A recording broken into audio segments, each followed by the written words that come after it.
It could be. Okay. I don't know. I think it's probably going to be something they make up for the sake of television. True. That makes a lot of sense. She's not going to be Sandy in Greece. Yeah. That would be so funny. That would be fantastic. She's Audrey from Little Shop of Horrors. Absolutely. I love it. Shamalama? No, can't. All right. Is there anything else from the Herschel flashbacks that you wanted to touch upon that you wanted to address? I think that's pretty much it. I talked about his room being an elevator, which is super cool. I would love that. That's so neato burrito. I mean, just open your door and oh my god, I'm overlooking Central Park. Yes, please. Right? Yeah, 100%. No, I think that's pretty much all I had for the flashback elements of this episode. I'm pretty sure that's all I got. It was a really heavy Maggie episode. I mean, there was Negan, but this was a Maggie and New Babylon kind of journey this week. You're right. It was very little Negan. Yes. But which is fine. I'm okay with that. We got all we needed of Negan this episode. 100%. So do we want to bang Negan out then? Like, let's get the tinies and then get to the bigs? Maybe? I don't know. What are you thinking? No, we absolutely can. I mean, so I feel like I'm doing all the talking and I apologize. No, you're absolutely not. I'm hopping in where I need to. You are. I have more to my theory of Negan and this being a performance. Okay. And I will sum up this theory in one question for this episode. Please. The thing I loved about last episode was we each asked each other 50 questions, and it was great. Where's Lucille? There was no Lucille once in this episode. Son of a bitch. There was no Lucille in this episode. And when I went back and I rewatched episode 2, there is a moment where Lucille isn't leaning against the chair that Negan is sitting in. It's leaning against the Croat's chair. I have this theory that Lucille doesn't actually belong to Negan. Oh. Lucille is something they put in Negan's hands for the sake of visual presentation. So he doesn't get to take it with him. No, he doesn't own Lucille. They give it to him when there are people around to give you the visual.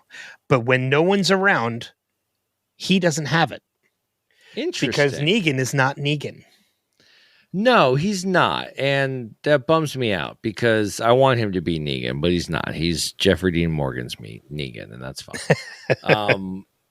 That's very, very interesting. I had not considered once that, no, he did not have Lucille at all. And let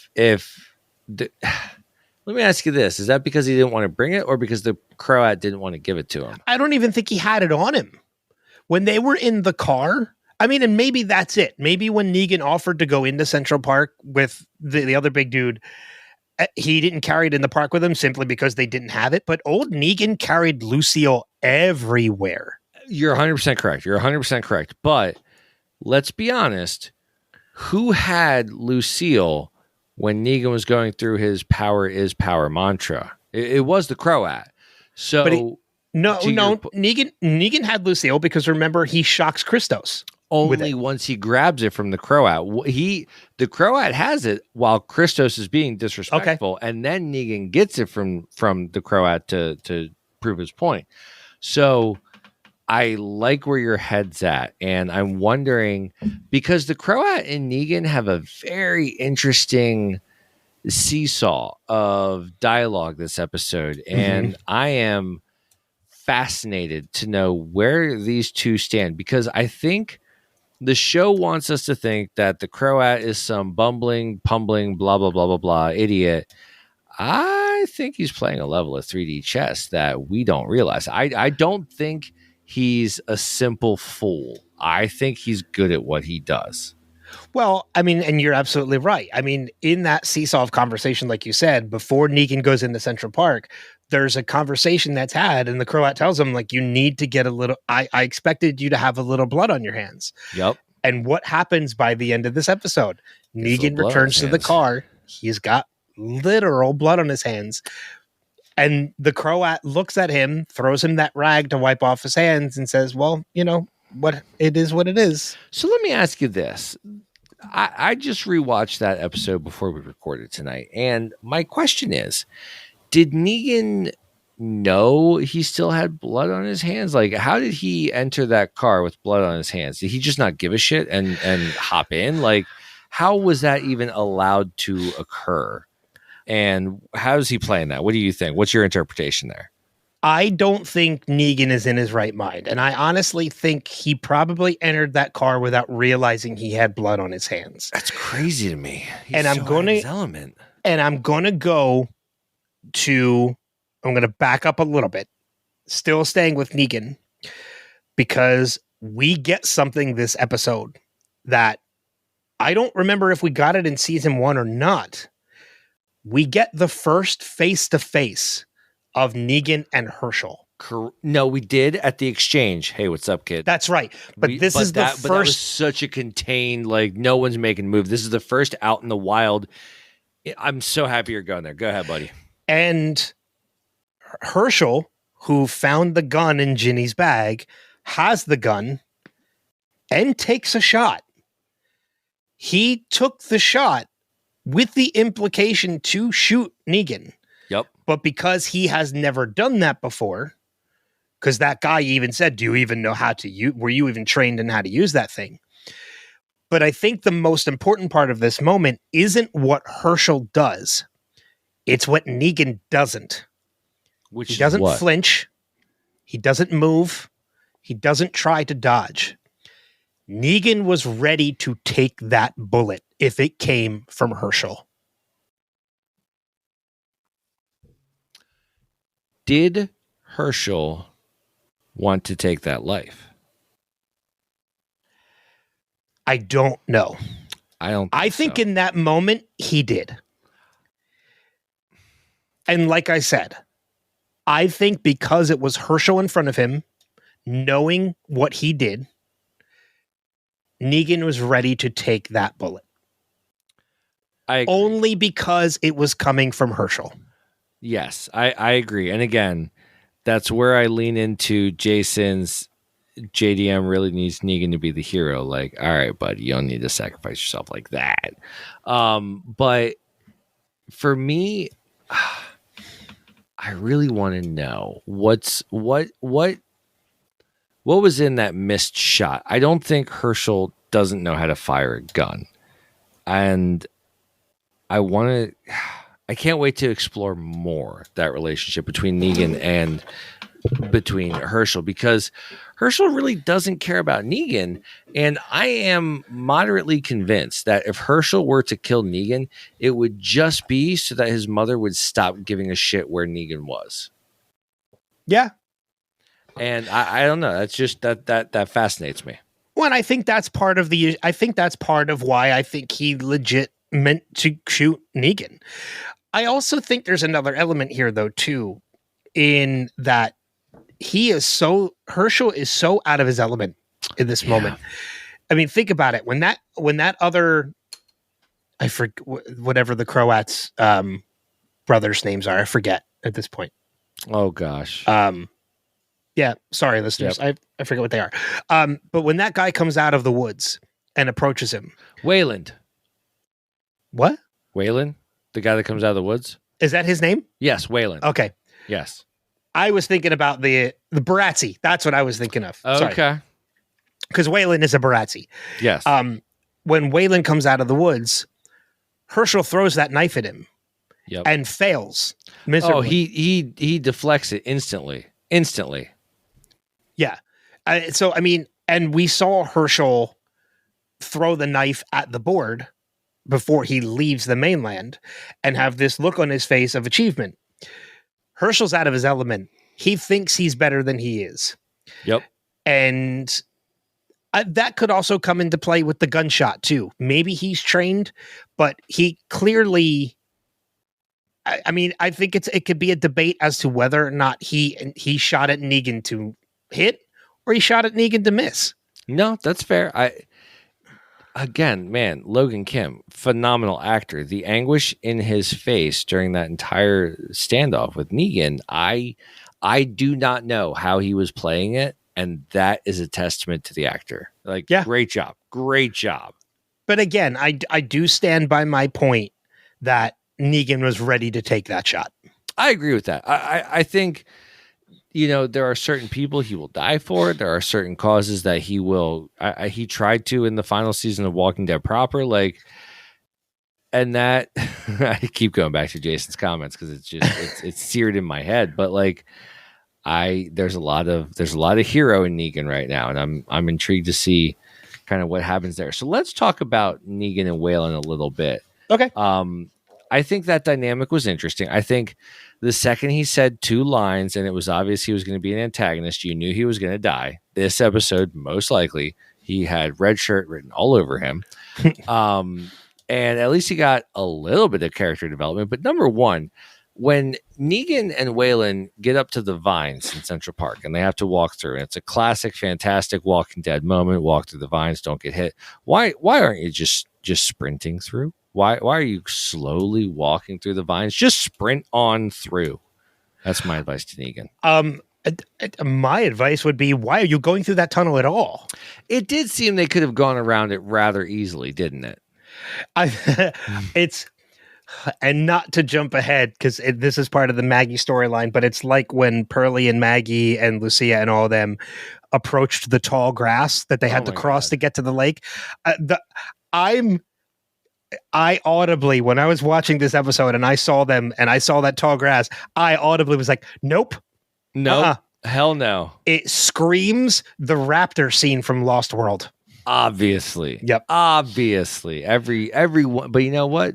No, the Lost World came out by then. They have no excuse. No excuse. Yeah. But no, you're right. Like I guess taking it slow because you just don't know what to expect. Maybe, but it also just seemed like, hey guys, we're going to give you something, and here's your zombie set piece for the week. And I'm going to ask you this, and I've never been critical of the Walking Dead world for this, but you're off to a good start. I feel like they're kind of phoning it in this season on the Walking Dead Dead City, on the zombie makeup, and it's pretty much a lot of rubber masks, it feels like. And I don't know. I see that, and it's not great. It's not great zombies this year. What do you think? This episode had very lame duck zombies. So my thoughts on this is, if it takes me out of a scene, I agree with you. Like, if I see something that's so startling that it takes me out of it and I can't enjoy it, I agree. Nothing has taken me out of any scenes this season. Good. Okay. All right. Maybe I'm just being hypercritical, which is always possible. Yeah. So I've been okay. I haven't felt anything. It was more so rubber mask that it's taken me out.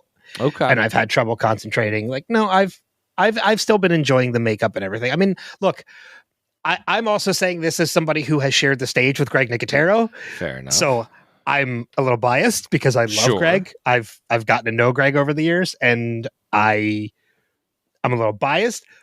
But again, that doesn't mean at any point it means that they've kind of tampered back on quality. To me, nothing has been so startling to me that I've been like, oh, that makeup sucks. All right, good. I've still been okay with what they've done. All right, and I did not mean to humble brag about knowing Greg Nicotero. Oh, you absolutely meant it. I 100% meant to humble brag. Thankfully for you, I'm okay with it. All right, so let me ask you, the Negan Herschel moment where he shot at him and he had so much anger in his face. I was trying to figure out what I was reading there, and what is that dynamic? Because I can't quite get a read. Herschel says he doesn't care about Negan. But then in that moment, there was true hatred and true pain, but he also didn't point it at Negan. So what do you think is going on there? As far as you mean in that scene where Negan kills Waylon and then is standing in front of Herschel? Yes.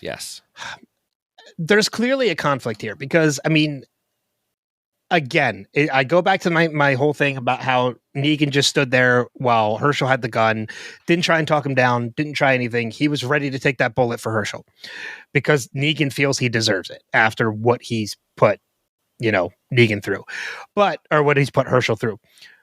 But at the same time, I think there might be a little bit of a conflict too, because without Negan, Herschel's dead. Easily. Yes. Negan saved his life. In that moment. Yep. So maybe that's something that is just in his head that he's just conflicted with. Because when we get further in that moment, when Herschel confronts Maggie about Negan, when he says to Maggie, like, no, Negan saved me. Like, somebody came in and saved me. It was Negan.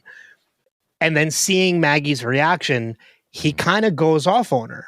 Like, I've had enough of, like, and he never finishes the thought. But if I were to finish Herschel's thought in that moment, because he says, like, you were always talking about Negan, so much so, and then he never finishes the thought. My thing would be so much so that I can't even form my own opinion about Negan. Okay. It's being forced on him how to feel about Negan, because that's how Maggie feels. That's fascinating. That is fascinating. And the one thing that really makes me disappointed with this season, and I think this is a perfect way to segue into the Maggie storyline, is just, I don't know. I feel like she's spiraling. I feel like she's not as in control and as much of a leader as I've seen from her before. And I feel like they're playing an angle of Maggie that doesn't do the character a whole lot of service. I want more out of her. Maggie as a leader is so much more interesting and captivating than Maggie as a begrudging soldier. So at what point is she going to take the reins of New Babylon? Because we know that's going to happen. It's what happens in Rick's groups. They join you and then they take you over. It's science. So when is Maggie going to take over New Babylon? And because this passive aggressive, like this submissive Maggie is not doing it for me. What do you think? I don't know. I want more. Give me badass Maggie back. I don't think it's necessarily Maggie being submissive. I see elements of Maggie trying. She's being suppressed. Yeah. It's not that she's submissive. It's that she's being suppressed. She's being suppressed by Pearlie. She's being suppressed by Lucia. Pearlie is more willing to give her the rope to go forward and to the momentum to move forward. But even he is kind of like under the watchful eye of Lucia. For sure. It's not until this episode when he sees that Lucia is planning Major is planning a coup to, like, okay, we're going to go, that he finally steps up, because he is in charge of her. He pulls rank. And he's like, no, stand down. I am going to now ask a question that I'm very curious about, that neither of us have the answer to, but I want the listeners to also wonder. What is the current governmental structure of New Babylon? Now that the governor has died, is there a president? Is it Pearlie at the top? Is it Pearlie at the gates? I don't know. I couldn't help myself. It was just there. It was there. It was just fine. there. So yeah. If that's the case, and Pearlie is the highest ranking official in New Babylon, then there is hope for change. But to all of our Handmaid's Tales fans, if there's a Josh Charles out there, if there's a super governor that's going to come in, and I'd like to know more about the power structure of New Babylon, because Navarez, homie's crazy. And so Pearlie's crazy. Actually showing a little bit of testicular fortitude. So, like, we'll see what happens there. But Navarez is fucking crazy. I also find it fantastic that you call her by her first name, I call her by her last name, but we're talking about Lucia Navarez. It's the same person, folks. Lucia and Navarez, same person. But yeah, she's nuts, and I cannot stand her, and that's the point. Well, I mean, and here's the other point too, talking about that, in how, you know, they survived this boat explosion. They lost 50 people on the way there, so they're down to maybe 20 at the most. They lose a couple more through the woods, getting to these nature people who we'll discuss as well. And she wants to go off, and she's still stuck on this whole, well, if we get the methane, we'll be happy. First off, how did you expect to get the methane with 70 people? Buddy, we talked about this last week. Yeah. We thought we had litigated this. We thought we had figured out that they were just taking Manhattan. But no, it appears that, according to Navarez, the main goal of this mission is, in fact, to take the methane and bring it out of New York, which, again, there are logistical things that I don't understand the plan, and that's what pisses me off the most. You are so close-minded that you have this objective of getting methane. What do you think? You're going to collect a jar of it and bring it back? Like, how do you expect to get it with the small amount of people that you have left? I don't understand any of it. Is there something in the show we're not seeing yet? I mean, within the scope of this episode, this is Navarez making her big point that, all right, let's grab the nature people and make them part of our army, and then we can get this methane. But again, you and I have discussed this, unfortunately, ad nauseum, and we still don't have an answer. But how are they getting it off of the island? It is methane. You need a tanker for it to be valuable with any legitimacy. How do you expect to get it out? It's a really, really clumsy storytelling, and it's bothering me, and I don't like it. And I expect better from this show. I mean, we know, because we did talk a little bit about this too. We know that their ultimate plan is to eventually take over New York. For sure. But they don't have ethanol to power what they need to be able to do a move like that. So they come into the city, they get the methane, they bring it back, they do what they need to do so that they can come in, take over the city, and then control the methane. Absolutely. It's a great plan, except for the first fucking step. How do you get the methane the first time, enough of it that you can even do anything with it? I know. It's so ridiculous. When there's a plot hole that big, I cannot excuse it. Well, but I don't even think it's a plot hole. I think it's a character trait. Is that I don't think it's a plot hole at all. I think this is something they set up for these characters to make them as close-minded as they are. Okay. So that for these characters, there's only black and white. There are no shades of gray. You give them a goal, and they're so dead set on that goal that they will throw everything away stupidly to achieve that goal. I don't think it's a plot hole. I think it's a character trait. I think that's fair. And I think Navarez is going to get her comeuppance. And I think it's going to be the season. So I want to ask you, Ben, who is delivering the kill shot on Colonel Navarez? I don't care who it is, as long as she gets blown up in methane. That's fantastic. Oh, that'd be good if she was trying to take the methane and it blew up on her because she just doesn't think things through. That's good. I think she's so dead set on getting that methane that let the methane be her end. Yes. You know what, Podcastica listeners who are going to leave feedback, here's my challenge for you. I want to know in your comments this week who is going to deliver the kill shot on Lucia Navarez. And I'd love to know. And when we read the feedback, I will deliver to you who I think it's going to be. But I want to know who's going to give her that kill shot and why. If it's a person, I have a prediction. Ooh, okay, all right. Let's save it for next week. Oh, sorry. No, fantastic. You know, just as you were saying that's Ben's answer. Maybe after another week, he'll have a different thought. True. Tune in next week to find out. I'm teasing it out, Ben. I'm teasing out next episode. See, I just dove right in. It's okay. I was impulsive, like Herschel. You sure were. And that's okay. All right. So aside from that, Maggie World, do you think, I didn't look at the credits that closely, but all of the other New Babylon soldiers, were they just listed as like red shirt number 1, red shirt number 2, red shirt number 3? Because I've never seen a show telegraph more than this episode. Hey, if we're going to show you a character, they're probably dying within the next 7 to 9 seconds, just so you know. It was all over this episode, and it's one way to thin the herd of the New Babylonians, but like, come on, be a little classier with how you telegraph it next time. We know it's going to come down to Lucia, Pearlie, Maggie, Herschel, Ginny, and Negan, like the ones with names and faces. Yes, yeah, everybody else is going to get wiped out. Yes, and it's just I can't get over Navarez. I really can't. I can't get over how simple of a bad guy she is and how just transparently evil she is. And it's just, I don't know. Everyone talks about how great this actor is, and I'm watching this character. I'm not seeing it. What am I missing?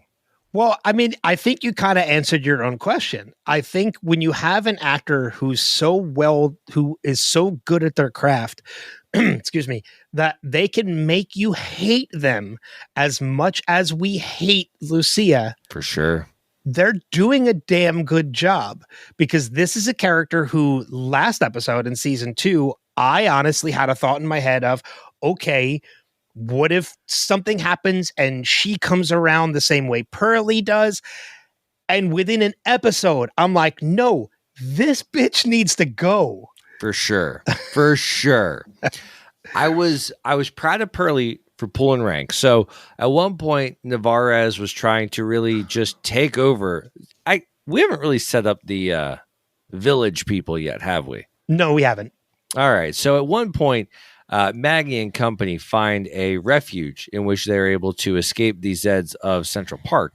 And it is these village people led by Roxana. The only reason I know her name is thanks to subtitles. And these folks are their own little community, maybe a pseudo-religious base. And it seems that like they've figured out how to live in this world and how to survive and how to coexist. They're willing to offer the New Babylonians shelter until they can get to their next vantage point. At this point, Herschel has gone missing because of a Zed attack in the tall weeds and tall grass of Central Park. And again, we're introduced to a new community inside of this world that we've never seen before. And Ben, what was your immediate takeaway to the Central Parkians? So it's interesting because we get these little hints about these people before we even get to them. We see one of them very early on. One of them is watching Herschel. Yes, second Enid. Yep. Yes. And then we see one in the tall weeds pull Herschel to safety. For sure. And that is Joan, is the one I mentioned in the plot synopsis. Yep. But we also get these clues of these people throughout, because we see these walkers that they have to deal with who have holes in their chest. In their chest, for sure. And we're kind of led, like we're led astray when we're like, oh, like, okay, who's tearing the hearts out of these walkers? And we get the answers to all of that when we meet these people. And, we find out that they consider the Zeds part of nature. Right. They are one with nature. They commune with nature, and Zeds are a part of that. They are who they used to be and who they will become.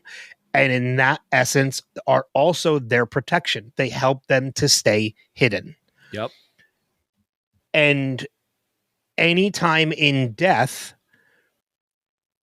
they are okay with them becoming Zeds because they get added to that layer of protection. It's very similar to what we've seen from a bunch of different folks. So the Whisperers had a methodology of kind of helping their own folks transition into members of the herd that they walked with. Like, we've seen folks adopt the zombie culture, the zombie world, as a subculture of their own. And it's always interesting to see how various religions are formed in a zombie apocalypse. I mean, whatever this is, I don't think it's existed before, but it damn sure exists now, whatever it is. And it's funny, Kara was asking me, why are they doing that with her chest? Like, why are they feeding her heart to them? Like, what the hell's going on? And I just looked at her. I was like, that's religion. I'm a 13-year Catholic school survivor. Like, there are things that go into this. And I think it's just fascinating to see how cultures are created inside of this world during a post-apocalyptic event. Yeah.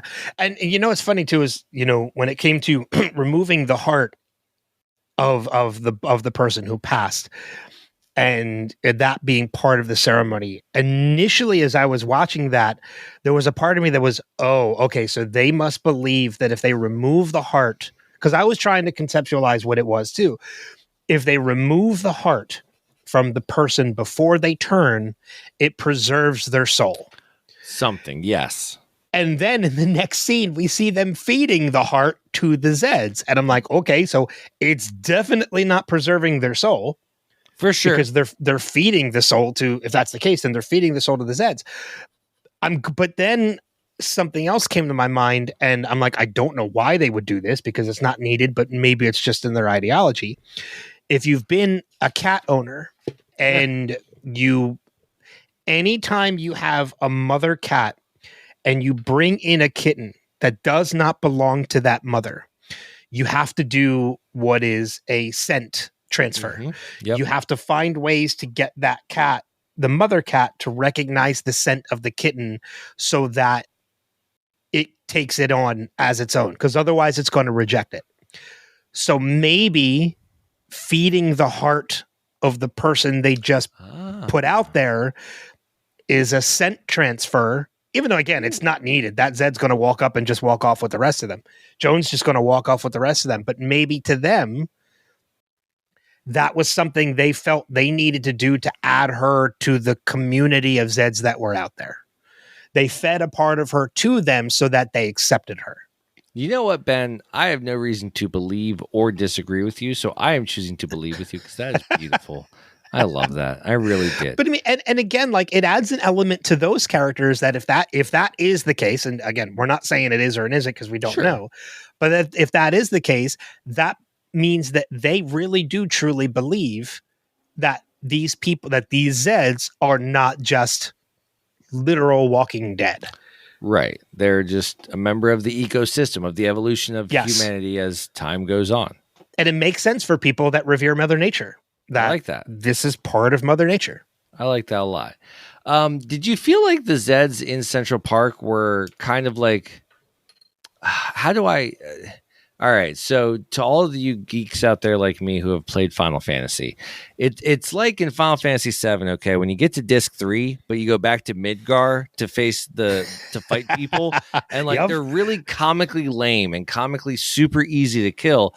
Like, what are we even doing here? I felt like the Zeds in Central Park were not that threatening at all. They seemed very lame and shambling. What did you think? Did you catch that at all? I do see them as a threat, but it's only because you're right. They don't seem like they're as quick, and they are just shamblers. But when you consider the fact that you can't see your environment, you can get very easily lost in that environment, like Herschel did before Joan saved him. And you don't know where they're coming from or how many there even are. That in itself was the danger more than the Zeds were. We as viewers knew where they were because we saw overhead shots. Yep. They didn't get that. Okay. You know what? They didn't seem as dangerous to us because we saw where they were coming from. Yep. They're blind to it as characters. Oh, God, I would hate that. I would hate that so much. Yeah, me too. That would be the worst part. I'd be dead. Speaking of the park people, and I don't know if we're ever going to give them a name or not, but I think they do have a name, and I can't remember what they are, but I'll look for it as you're talking. All right. So I feel like, and I'd love your take on it, the park people are very similar, but at the same time, the opposite of the trash people. They are a world of, in a sense, scavengers and hunters that have adapted a new style, a new way of culture, a new way of ritual. And the trash people were very insular in a combative way, but it feels like the park people are very insular in a protective way. And it's just, I don't know. It felt very Jadis and the trash people, but on the other side of that coin. Okay. What do you think of that? I don't know. I don't know if I really have a thought on that. It's and I'm not saying that because I'm having a hard time putting the thoughts together, but because we've come across so many different groups of different types of people. Like you've named a bunch already too. That so many, so that like you can mention the trash people, and I know exactly who you're talking about. Yep. But I don't really remember who they were. Okay. If that makes sense. They were a group of folks that made up their own simplified language, like Kevin Malone on The Office when he said, because that was where we got what's her name was one of the Jadis/Anne. Jadis, yes. Yes. Jadis was the trash people. I mean, I can see a lot of similarity between the trash people and the Bugazi, which is what the Croat names the nature people. Yep. I don't know what Bugazi means. If it was referred to by the Croat, then it is probably a Croatian word. I would imagine. I don't know. But, I mean, I can see a little bit of similarity between the two because they are two groups. From what I remember of the trash people, there are two groups who pretty much lived in worlds that were self-contained. Yes. That's yes, 100% yes. Yeah, the trash people lived in a world that was just surrounded by trash that kept them contained. They went out when they needed to, and that was about it. Yep. These people, the Bugazi, are also the same way, except unlike the trash people who lived inside a wall of trash, these people actually live inside a wall of Zeds. Sure did. Made it work. Yep. I appreciate that.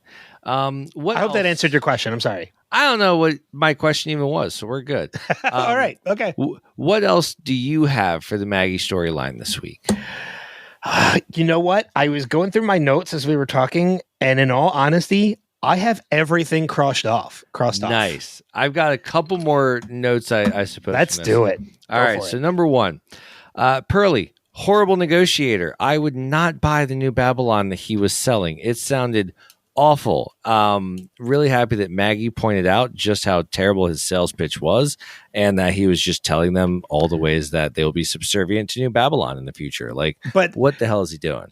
But it's funny to see who bought Pearly's which was Lucia. She sure did. She was like, she bought right into it. Thanks so much, man, for sticking up for the union, blah, blah, blah. All right, lady, whatever. But yeah, that moving on. That made me laugh. Maggie, when she approached Herschel and New Enid, she's like, I thought I heard a gunshot. Like, okay, Maggie, if it wasn't a gunshot in the post-apocalyptic zombie apocalypse of Central Park, what the fuck else did you think you heard? If it wasn't a gunshot. So that was just me being a little nitpicky at that moment. Hey, they have cars. It could have been a backfire. Sure, it could have been a backfire. Let's go with that. Let's go with that. All right, and I guess the last thing I had to think was, so New Enid did not get bit. All she got was stabbed through, I'm guessing, the femoral artery. Ben, I think you were an EMT. I don't know enough. Was she going to bleed out? Like, yes, she was going to bleed out. So they did have to kill her. There was no tourniquet they were going to be able to do. There was nothing they could do to stop her from losing her life. And I don't even think it was they had it. And I don't even think it was they had to kill her. I think she died. Okay. Yeah. All right. Because that was my question. Like that felt like damn forced, but then I watched it the second time. I'm like, all right, that seems like that femoral artery they're always talking about in John Wick movies. So, okay. Yeah, it was a bad wound. She was not going to survive that without immediate, before she even got taken back to, I have it written down, Cafe at the Lake, which was their home. It's a beautiful name. And I think it was more when she turned Pearly down using the first aid kit to survive, that goes against their mantra of letting nature take its course. They're so in tune to nature that nature has to take its course. They can't do anything against that. So if she was wounded to the point of death, bandaging her up and trying to save her is going against nature's course. Nope. I love that. That's fantastic. So they said their goodbyes to her, and then when she passed, that was when they took out her heart. Hated the moaning, totally understood it. Again, 13-year Catholic school survivor. I've been a part of plenty of rituals that don't make much sense. Just on the rewatch, had to kind of fast forward through the moaning. It was just too much for me. Couldn't do it. That's totally fair. That's totally fair. But that's all I had for the Maggie storyline. And Negan, I guess that's all I had for the episode. It was a good setting up more to come episode, and they've done nothing to make me not want to continue watching. Hey, look, we're not even halfway through the season yet. So, I mean, there's still true. I mean, we will be after next week. Sure. But yeah, there's still a long way to go. And I don't know. I thought I seen something that it was renewed for season 3 already. I could be wrong. They would be silly not to at this point. I can't spell, and that's part of the problem. Um, trying to see if there is a. No, there's nothing yet. So, but again, I mean, there's still plenty of time. Look how long it took to get us season 2. It took us a little bit of time to get season 2. So, you know, it is what it is. We'll see if it gets renewed for season 3. I have a feeling they already have the story to be told. I think so. And again, the thing that gives me the most hope, and I guess this is also where a part of me was frustrated with this episode, is I do not want this to be Maggie versus Herschel versus Negan. I am not interested in that storyline. I'm interested in the battle for New York City. I'm interested in what's happening in New York. Like the Maggie Herschel Negan thing is the thing I'm the least excited about or interested in what happens next. Like, give me the other weirdos in New York. Give me the New Babylon war. I don't know. What did you think about coming back into this? Oh, okay, Herschel's mad at Maggie for being obsessed with Negan and blah, blah, blah. What did you think of that this week? Look, I mean, it's more of that teenage angst that we talked about last week. Because Ginny's going through it and Herschel's going through it. And I feel like they've already set it up, so they have to give us closure on it. And you can't just all of a sudden say, okay, it's done. I forgive you. It is what it is. There has to be more to it. We have to find out how Maggie's going to release the Dama's grip on Herschel. She knows it's there now. It's just a matter of what is she going to do to shake him of this. So as much as it could be annoying, we have to watch it play out at this point. I think this season is unfortunately going to be a lot of Negan versus Maggie versus Herschel. And actually, I won't even go as far as Negan versus Maggie, because I don't think either one of them is really against the other. They're on the same side, which is, oh my God, we're surrounded by absolute idiots. How the hell do we keep the world from not burning to the ground? Like they are both just henpecked, like, oh God, I'm surrounded by morons. I think this season is basically by the end going to come down to saving Herschel. Yep. I like that. I like that a lot. They'll end up working together to do it. Negan will do it in his way now that he's already in with the Dama and the Croat. Maggie will do it in hers by focusing more on Herschel's end of it. And then into the third season that we get, it will be more of a battle for New York situation. I think you are 100% onto something, and I am very excited to see what happens next week. Me as well. And I'm excited for what we're going to get. Me for the rest of the season. Me too. I think that's all I got as far as my notes go. I'm spent. That was a great episode. I enjoyed the episode. I thought that it got the job done, and it's what I want from this show. It's building on its own lore. It's building its own world. I like it. Yeah. Don't get bit, Chandler Gaines.